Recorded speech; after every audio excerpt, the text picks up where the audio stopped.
မင်္ဂလာရှိသောနနက်ခင်းလေးပါမြန်မာပြည်ကြီးအမြန်ဆုံးငြိမ်းချမ်းပါစေလို့ဥစွာပထမဂါရဝနှုတ်ခွန်းဆက်သပါတယ်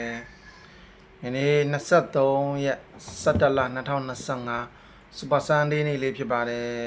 ။မြန်မာနိုင်ငံသူမြန်မာနိုင်ငံသားများအားလုံးကိုယ်စိတ်နှပြဘေးရန်ကင်းကွာကြမ်းမှချမ်းသာကြပါစေ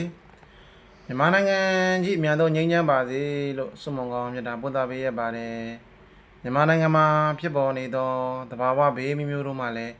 ကင်းဝေးပါစေလို့ဆုမွန်ကောင်းမြတ်တာပို့သပေးရပါတယ်မြန်မာနိုင်ငံသူမြန်မာနိုင်ငံသားများအားလုံးလုပ်ငန်းကိုင်ငန်းများအဆင်ပြေကြပါစေစီးပွားဥစ္စာများဒီရေလားကဲ့သို့တိုးပွားကြပါစေလို့ဆုမွန်ကောင်းမြတ်တာပို့သပေးရပါတယ်တိုင်းတစ်ပါးရောက်ရွှေမြန်မာများအားလုံးကိုယ်စိတ်နှပြဘေးရန်ကင်းကွာကြမ်းမှချမ်းသာကြပါစေအလောက်ကန်စီးပွားများဒီရေလားကဲ့သို့တိုးပွားကြပါစေ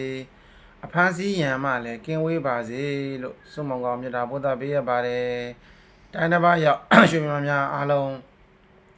စုဆောင်းနိုင်ပြီးရင်တော့ကိုယ့်အိမ်ကိုယ့်ယာကိုယ့်ဌာနေကိုအမြန်ဆုံးပြန်နိုင်ကြပါစေလို့ဆုမွန်ကောင်းမြတ်တာပို့သပေးရပါတယ်အားလုံးဘေးရန်ကင်းပြီးလိုအင်စန္ဒာများပြေဝကြပါစေဆုမွန်ကောင်းမြတ်တာပို့သပေးရပါတယ်